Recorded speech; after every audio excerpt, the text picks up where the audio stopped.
One second.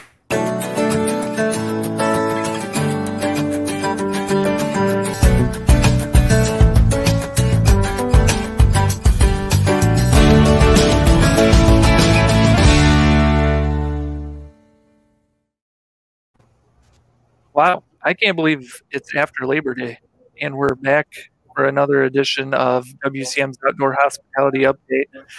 And the weekend blew by. I don't know about for the campground owners out there. I imagine it was a pretty long weekend, hopefully busy, and they made a lot of good revenue and everything. But welcome back to another show. This week we wanted to focus on boondocking. My co-host, my guest here, and he's stationed in Hawaii, which is pretty nice this time of year. Is it hot, Mike? Not bad. It's summertime here, that's for certain, but it's a pretty good gig yet. All right, and we have 3 guests today. We're going to talk about boondocking. We wanted to get kind of a wide-ranging look of what boondocking is and how it's kind of impacting the industry. Amir, if you just want to start, introduce yourself real quick. Sure. My name is Amir Harpaz. I'm with Florida-based Harp Development. We've been developing outdoor resorts for the past 22 years all over Southeast United States. I'm also a board member of the Florida and Alabama Association of RV Parks and Campgrounds. Yeah. I mean, Florida is a great state to be in at this time of year, too, although it gets a little humid down there, doesn't it? Yeah, summer, the northern part is where our season's at right now, and the parks are extremely busy and doing phenomenally well. A lot of the parks are doing better than they ever have before. South Florida, where I'm based at, we're waiting for the winter. That's when our season starts. All right. Okay. And then Mike Wendland, just give us a brief bio about yourself, I guess. All right. Just left Florida, Amir, and I left the northern part, and it was very hot and humid there. So I'm glad. I'm Mike Wendland, and with my wife, Jennifer, who would be here with me had she not had to go to a dental appointment. Okay. Why she chose that over this, I don't know. She had it on her ring. And we are with RV Lifestyle, a blog, YouTube channel, travel books, adventure books, that sort of stuff. And we're probably 3/4 time RVers. We're based in Michigan, in Florida, and in our RV, and we're on the road about 3/4 of the time. Yeah, you guys do some great work over there. I mean, I've read part of the book on boondocking, which I'm sure we'll get into a little bit. And I mean, you guys are just an excellent resource for the RV lifestyle. So, Wes Clark, I guess just kind of introduce yourself, what you do at Harvest Host. Yeah, of course. Thanks for having me on, Ben. Wes Clark, I'm the Chief of Staff at Harvest Host. And for those not familiar, Harvest Host offers overnight stays at really cool locations, wineries, breweries, farms, etc. We also recently acquired Boondockers Welcome, so we kind of playing at both sides of the boondocking world in that regard, and looking forward to the conversation. Yeah. And we wanted to talk about boondocking because it's such I read articles every week about boondocking when I'm posting stories at woodallscm.com, and it's just become a larger thing, I guess. Obviously, we all see RVs in Walmart parking lots and everything across the country. People looking for places to park at night, and I guess boondocking helps with that a little bit. I guess, Wes, what are you seeing as far as interest in boondocking, I guess, at the moment? Yes, I mean, interest continues to climb. Obviously, 2020, once kind of we got over the initial uncertainty period back in March and April, Harvest Host took off, Boondockers Welcome took off, and it's been nonstop since then. So we're continuing to see more and more people joining the program, more and more people using it for staying along the way on their travels. For our program, it's a bit different than perhaps other facets of boondocking, in the fact that Harvest Host, you can only stay for one night with our host network, 1 night per host. So a lot of people use it complementing their stays at other RV parks, resorts, national and state parks, etc. So we're not kind of drive hours into the woods and stay there for a week or longer. We're much more of a stop along a journey, but tons of interest as the RV industry continues to grow, obviously. Yeah, I've got a question for Mike. Boondocking is really an umbrella term that covers a lot of different ways to do this. And I know reading your book, Mike, you're talking about the what everybody dreams of doing, getting out into the woods by yourself on public land, having that off-grid experience. And that's what Wes and his company do too. But there's that other side of boondocking where you're I don't want to say limping along, but you're going from one place to another, and you're staying in a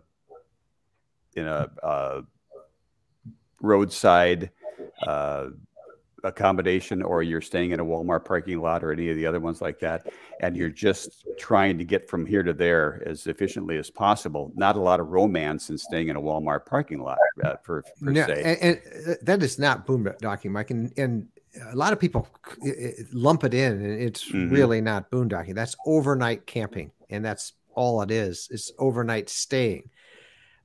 True boondocking is getting away from it all, and it is that idyllic scene that we've all dreamed about and that the RV industry keeps putting out there that is far from the reality these days with so many people out there.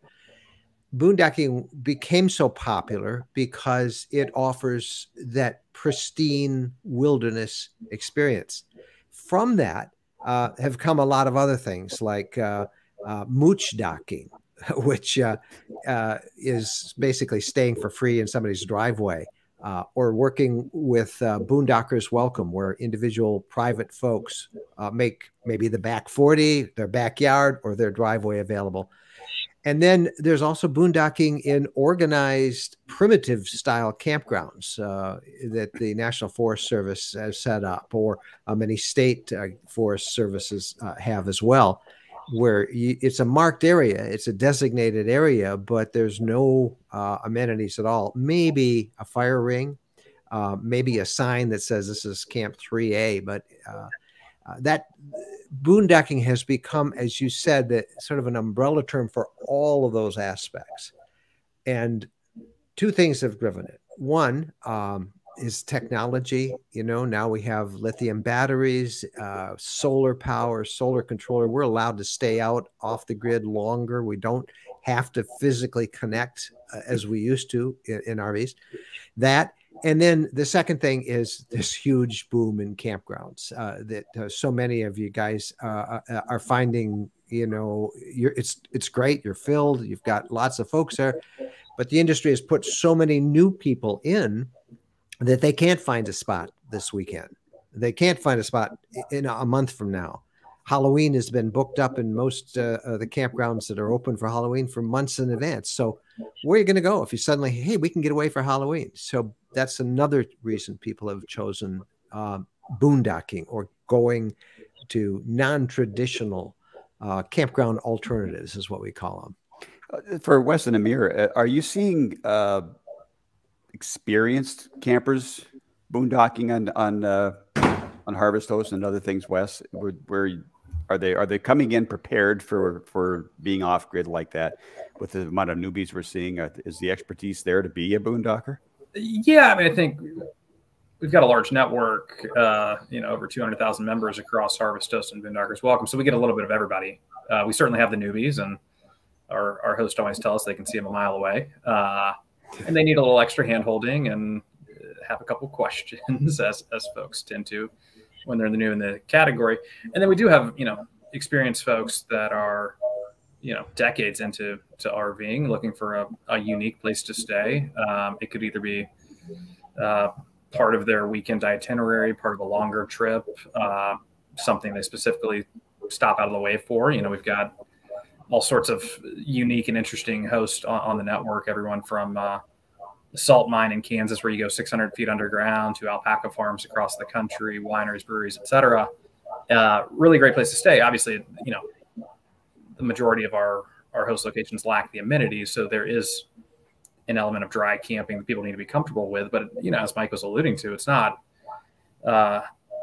as extreme as I think most people think, given a lot of the advances, whether it's soft starters on ACs, lithium batteries, solar packs, etc. So we offer the ability to kind of have some baby steps there. Folks can still get some of the amenities if they want to go inside and hang out at the attraction, or they can be outside with their rig dry camping.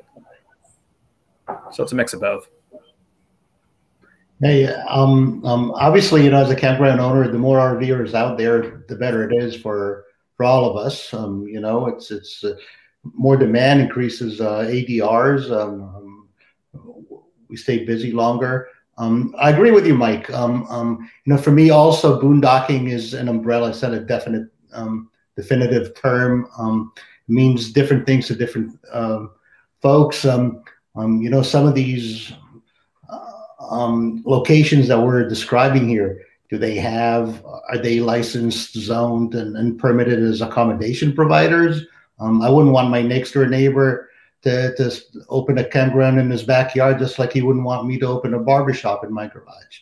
As a campground, I'm forced to meet basic sanitary conditions. I go through very rigorous zoning process, permitting process. For us as an industry, we want to protect the health and safety of campers. And I'm not sure that just because you have a cool location, you can provide that. So it's an interesting debate. Well, I don't really think it's debate at all. I think it's a matter of, why are you in the RV lifestyle? The fact of the matter is, for a large segment of RVers, campgrounds have become crowded condominiums of, your neighbor's 15 feet away. Our RV that I've had for the last 10 years, we've had a number of them. They're all totally self-contained. I don't need to worry about disposing of my sanitary stuff until I do go to a campground or a place where I can. Many people want the RV lifestyle because they want to really be out there with nature. And the fact of the matter is, and I'm telling you this as somebody who's doing this, you can't really do that very well in most of the bigger campgrounds. That isn't my idea of nature, and it isn't a large segment of RVers' idea either. Yeah, I don't disagree with what you're saying. I'm saying, but if I would not want my next door neighbor to start allowing camping because he sees that as an income opportunity. I would not, just like I would need a license to open a restaurant in my campground. Does every location can become an accommodation provider? Not in my book. Well, I don't think that somebody who opens their driveway up to one RVer is an accommodation provider. He's letting somebody park, and they're developing a relationship with that person. It's their guest. This isn't a campground. This is one unit there. At a Harvest Host location, which we use all the time as well. I've seen maybe 2 other campers in years now of using Harvest Host. Usually we're the only ones there. So, and these units today are so much different than what we used to have. I mean, you really have everything that you need. You raise a very good point, though, I think, Amir, in the fact that I think one of the dangers of this big RV boom and the challenges of people getting spaces is that people will develop stuff like that. They'll say, hey, well, come on, I'll bring 50 on my backyard. And with, as you say, nothing there. No, you can't handle 50 people there. And I've seen a couple of places where that's happened around like music festivals and things where people have made their back 40 available. And that's not good. And I think I see your point on that. I mean, Ben himself reported, I think last week or the week before, about a hip camp property that the authorities shut down. Happened in Florida a few weeks. So, local governments, are going to crack down on it.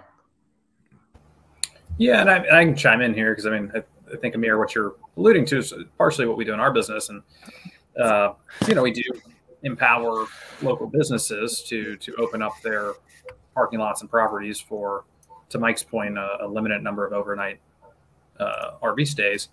The average host we have on the network to maybe 3 parking spaces, not operating at full capacity anywhere near all the time. a weekend or two a year where all those spaces are filled up. So it does tend to be kind of onesie twosie RVs, and everyone that joins Harvest Host is self-contained. That's part of the screening procedure to get into the program. But no, we are seeing more local governments asking questions, which is totally fine.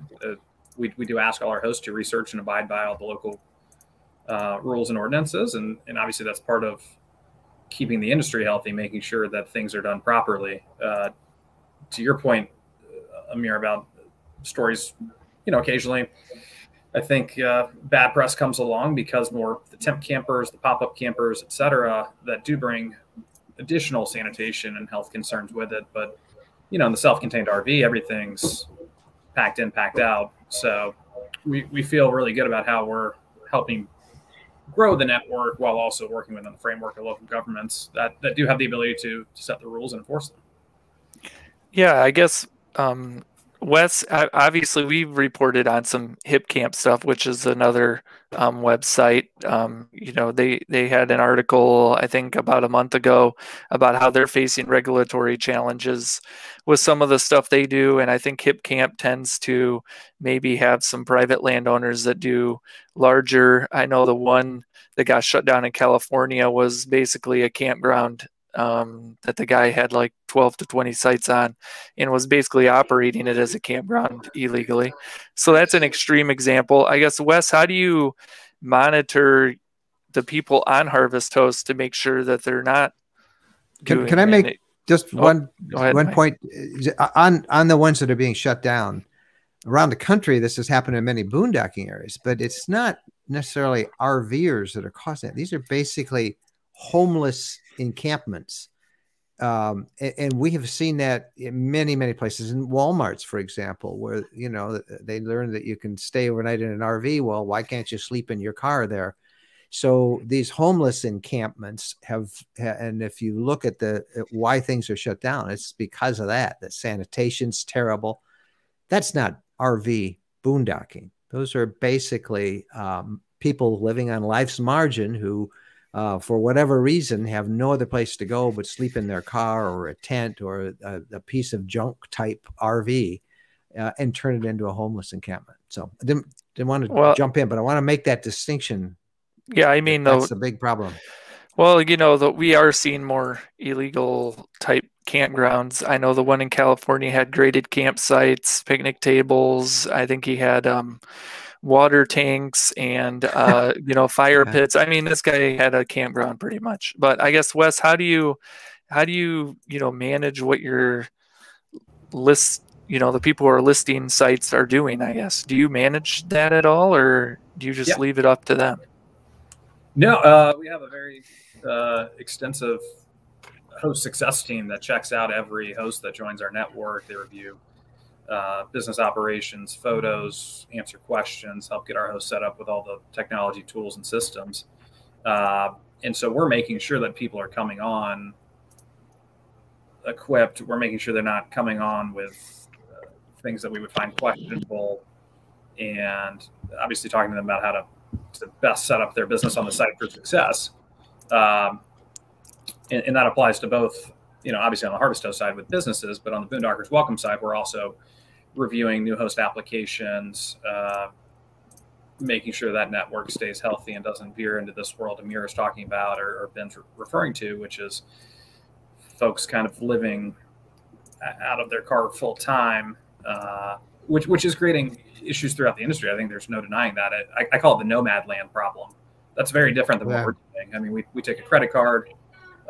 You've got to spend money with local businesses. We have review systems in place that checks out both host and members to make sure things are above board. So, but California's ground zero for that issue right now. I mean, I read some stat the other day, 10 to 15% of RVers in California population, and then 50% of the homeless population is there. So I think California is probably going to be on the forefront of that issue for a while, where it seems to be most concentrated for the moment. Wes, what's in it on the Boondockers Welcome side? What's in it for the host? Why would they sign up to be a host for Boondockers Welcome? Honestly, I think it's a sense of community. We hear time and time again from the host there that it's just amazing to meet people from all over the world, all over the country, all over US and Canada. Oftentimes it's people either kind of on bookends of the RVing industry, thinking about getting a rig and perhaps going full time, or they've kind of aged through, no longer feel comfortable driving a big rig or being out and about due to, either whatever reason it might be, maybe getting older, not having the ability to travel as much. So people tend to use it to stay connected to the community or learn about the community, as well as meet fellow travelers. You'd be amazed at just how passionate that network is about Boondockers Welcome. And it's great to see, and very pervasive pay it forward mentality across the host network there. Well, speaking of passion too, Amir, how does I'm getting a pretty good feel for how you feel about the issue, but how do the campground owners that you interact with as a whole feel about boondocking? Well, like I said, I'm totally not against boondocking. When I started talking, I said, for me, boondocking is an umbrella, and the lines between, where I would like to see it and what reality is in certain instances is very blurred. So there's no one definition for boondocking. And I totally get what Mike is saying. People definitely, part of the uniqueness of owning an RV is that you can get out in the woods and stay in a place that's why you wouldn't go to a hotel. That's why you bought one. So I totally see it. I welcome it. I think the industry welcomes it. We're just saying that we want to see some sort of regulation. We don't want any place in the world that you can drive onto say, okay, come and stay here. It's a boondocking state. So, Mike, have you noticed a change in the last 12, 14 months with the boondocking? Yes. Yeah, okay. Yeah. Okay. So is there, because of the mass of people that are getting into this, and as you said, that they're looking for the experience that boondocking, true boondocking offers, is it getting crowded out there? Is it a little bit different already? It is just like every other part of the industry is. And and with it comes a lot of newbies who have gone to many of our state forest campgrounds, and they don't understand the adequate of kind of dispersed camping, which is, we want to be by ourselves. I think we woke up the other day. We were out in the Grand Canyon, and we had this great boondocking spot not far from the Grand Canyon, and lots of places all around the spot. We woke up and there was somebody in a small towable trailer literally 50 feet away from us. And, they were newbies. They just felt secure being near somebody. And we understood that. But there are a lot of newcomers who have come out. And they're coming out, because of this incredible boom that we're seeing. So many RVers are out there. Campgrounds have probably never been more filled than they are right now. And I don't want to give the sense that boondockers are anti-campground, because they are not. I know, like in our case, we typically will boondock for 3, 4, 5 nights, and then we'll spend a couple nights in a campground. And, I think most of them are flexible like that. Walmarts, again, that isn't boondocking. That's just overnight stay in someplace. And anybody who would willingly choose, and Cracker Barrel is another place where you can pull in and spend the night, and you have breakfast and bacon to wake you up, the smell of that. But those are overnight stays just for a few hours, and that's just from place to place. Real boondocking is getting out there off the grid, totally self-contained, and not being dependent on any kind of hookups at all. I think that's what we see a lot more people trying.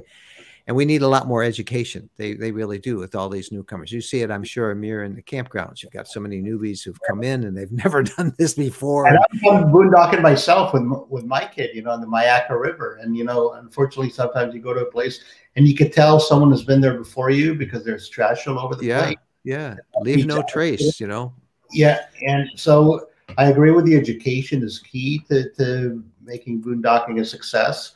But I would like to see, I don't know how, if it's possible, a little bit more regulation over it. I don't know where you would regulate. I mean, the state forests are regulated. The national forests are regulated. If you're talking about private stuff. Yeah, exactly. The backyards. That is something, as a campground owner, I cannot support. And certainly as an association, we do not support that. One of the sadder stories about the RV lifestyle was maybe, 7, 8, 9 years ago when people discovered Walmarts and they really began to use them. And campground owners across the country, through your lobbying office, literally were instrumental in getting some communities to draft legislation prohibiting overnight stays at a Walmart camping lot. And a lot of bad will was caused by that among the RV community. I think that has changed, and I'm not hearing of that, but it used to be proposed legislation. The association would go into a city council and contribute to their candidates. You just hit the nail on the head, Mike, and probably Mike can attest to that, working with KOA. But when I go to a new virgin area and I say, okay, this piece of land, I'd like to rezone it as a place for RV. A lot of people that come that has this boondocking image of, people staying everywhere and getting everywhere dirty, come to these local government meetings and oppose it. So there's that side to it as well. We're facing fierce objection from local people because of some of these activities. So Wes, have you seen, have some of your hosts seen backlash like that from the neighbors, that they don't like the big RVs rolling up the road? Yeah, I mean, we hear the occasional story of a neighbor reporting somebody, or a local government passing a new regulation, or just requesting more information from our host. In our case, the Harvest Host Network is small businesses, so there's already large cars, trucks, as well as RVs that park there regularly. All we're doing is creating the overnight experience where they simply park overnight. A lot of these properties are really large. I mean, if you think about a farm or a vineyard, you're talking about tens, if not hundreds of acres. And so it's not a big deal, and there's already farm equipment out there. So we don't see a ton. We're trying to answer as many questions as we can when new ordinances come out or questions arise from our host about evolving zoning and regulation. I mean, what a lot of the local governments are going after is the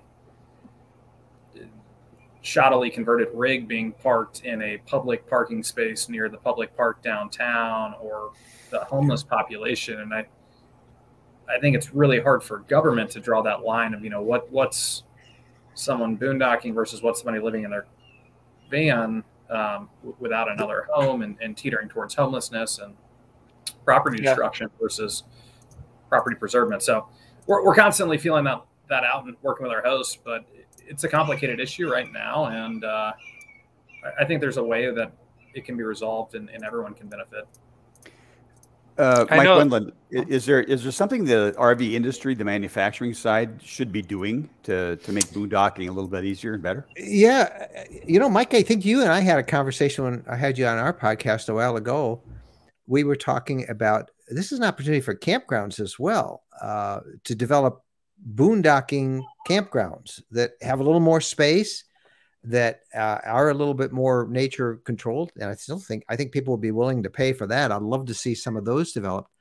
But the industry itself, as we were just talking with Amir, I think needs to do a lot more education on just camping etiquette. This is the basics. Like, you don't dump your gray water out, you don't leave trash behind.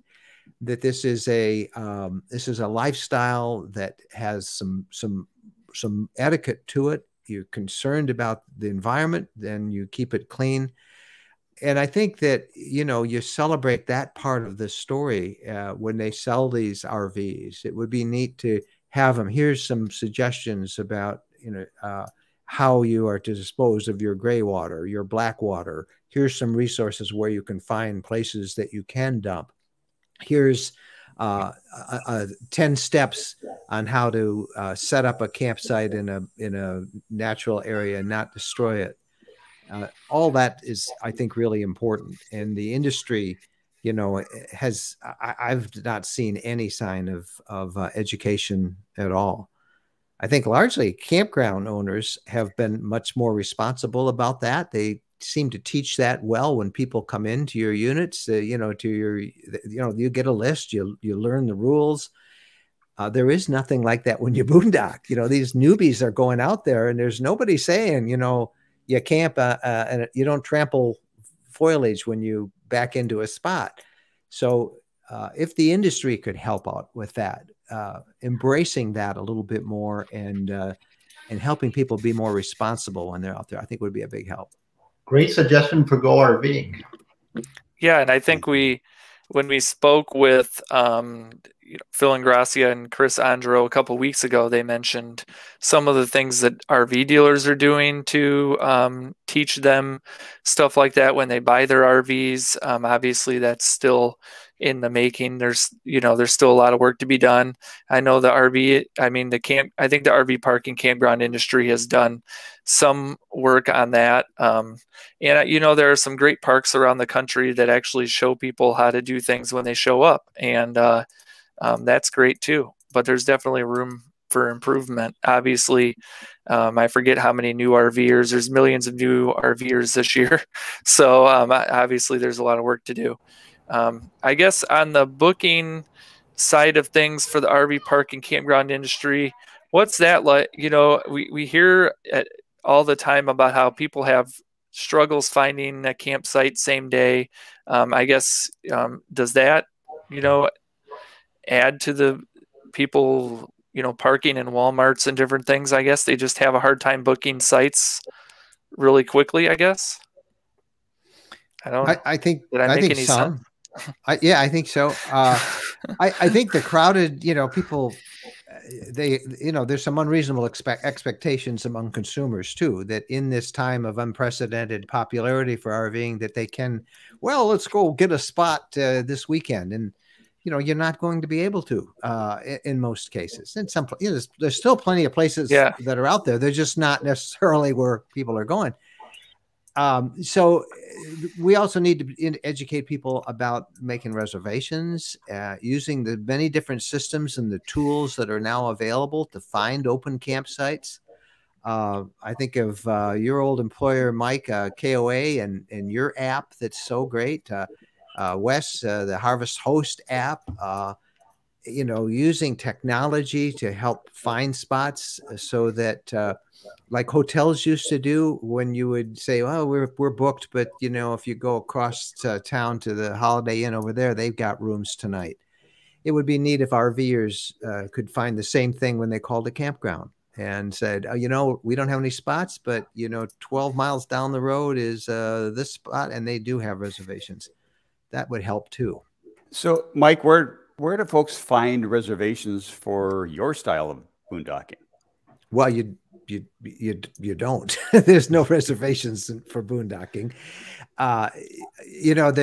There's a whole series of ways to find alternates to campground if you can't get in. From dispersed camping sites to state forest campgrounds and national forest campgrounds, TVAs, boondockers welcome, harvest hosts. Our friend Mark Kep has just developed a thing called Campgroundviews.com, which allows you to book many of the sites immediately and see what they look like on Reservations.com. It shows you which sites, which parks are open. New technology and all of the booking software. I'm sure, Amir, you see tons of that coming out all the time. So I think the industry's, there's money to be made by helping people find spots that I think that will help drive some of the technology. But boondocking is kind of a skill. You need to learn how to go into a national forest and find a good spot. And that's one of the reasons why we report a lot about it. There's a lot to learn. It's not just a matter of going out and finding a spot and there you are. Yeah, I think we're probably a few years behind the hotel industry and airlines in terms of sophistication and providing the consumer with the best booking experience across multiple campgrounds and options. But I think we're getting there. The industry is becoming way more sophisticated. We see professional operators moving into our space, as we've spoken before we went live.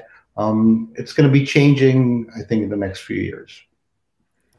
I think it is interesting. We get comments from our members, and you can kind of tell folks that have been in the lifestyle longer that are used to being able to find that same night campground reservation or that same night harvest host. And obviously newer consumers that have been trained on the hotel model or the airline model book farther and farther out. And so it does seem to be a bit of a sea change, and folks are learning this new behavior where you log in a little earlier and try to plan your trip a little earlier. You know, I think right now we're seeing that crunch in terms of so much demand coming in with this COVID wave. And I think once we get a little bit more equilibrium in terms of supply and demand, we'll see that even back out, so that the RV lifestyle still offers that freedom, the ability to kind of be a little more spontaneous, or to deal with stuff as it happens on the road and not worry about missing reservation and not finding somewhere else to go. So I think we'll catch up. Obviously, this has been a crazy 2-year window. And I'm not sure if you guys saw the news over the weekend. The RVIA's latest forecast came out, another 600,000 units being added next year. Obviously, some of that restocking the dealer lots, but $88 billion in increased revenue they were predicting. Did you see that? That's just crazy. I mean, you know, it's great. You can build a lot of campgrounds for that, right? Yeah, we're excited for it, but it's you're talking about a decade worth of demand crunch within the span of 2.5, 3 years. Yep. And a lot of new behaviors being have to trained out of that, and new ecosystems evolving. And obviously we play a part with Harvest Host and Boondockers, but you know, I think just getting more general supply out there, whether it's Harvest Host sites or mirror your side of the world with campgrounds, independent campground owners or larger campground organizations like KOA, they can all coexist in this ecosystem where folks can seamlessly move about the networks and create whatever journey they want. But it's a lot of demand out there these days, and I don't see it slowing down for at least another year or two. Yeah, I agree with Mike and Wes. I think technology will play a big role in solving some of these issues. Sure. Mike Wendland, I had a question for you. Have you ever heard of the Faithful Parking? Have you ever heard of that organization? That's a guy who we had him on our show when he started off. It's he's not having a lot of success with it. It's basically a harvest host for churches, Wes. It's your competition. He's trying to organize churches to let you use their parking lots. The difference, though, is they actually charge a fee, a camping fee for overnight. And I don't think there's a lot of churches that have signed up for it. I mean, there's a lot of real estate there. Mike, we actually have about 15 to 20 churches on our Harvest Host network at the moment. And it's a group that we're trying to talk to more and more, just because of what you're saying, Mike. Like there's real estate everywhere. Those lots are empty, 5-6 days a week, depending on their programming. And, in our case, we don't charge anything, but it's very strongly suggested that you donate if you have the means to. I was talking to one of our hosts out in Tahoe, Christ the King Church out in Tahoe, and he was saying that Pastor Ed out there, who's great, loves the Harvest Host program, was saying it brought in about 3 or 4% additional budget to his organization last year, and this year they're pacing towards 5%. So, I see it as a win-win. Obviously, churches have been hit hard this past year, and if there's a way to get donations flowing through to their programming, we don't take a cut of that. It all goes back to the church, and it's great to see members supporting it and getting involved with volunteer activities and worship occasions and everything else. Yeah, I think they call it a donation. You donate some money. They receive a small donation. So it was just interesting. I think we reported on it like a year or so ago, and just something interesting. Obviously, a lot of different places exploring what they can do. So, but I think that's about everything we wanted to tackle for today's show. I think we tackled a lot. I mean, it was a great discussion, guys. You guys did extremely well, and thanks for being willing to take part in today's discussion. Mike and I will be back next week, September 14th. We're going to talk about vaccinations, I believe. And you know what? Good luck with that. You're going to get some comments on that one, I'll tell you. So we're going to talk about some camp. I know of at least one campground that's requiring vaccinations. And I think, Mike, we talked a little bit about escapees. They're requiring vaccinations for different things that they do as well. So we're going to be talking a little bit about whether this is an industry trend, whether we'll start seeing more campgrounds do it, or whether you know, this is just going to be a sporadic kind of thing. So it should be a pretty interesting conversation next week. But thanks everyone for taking part this week, and thanks all the guests, and we look forward to seeing everyone next week. So thank you very much. Thank you. Thanks, guys. Nice being with everybody. Bye-bye. bye.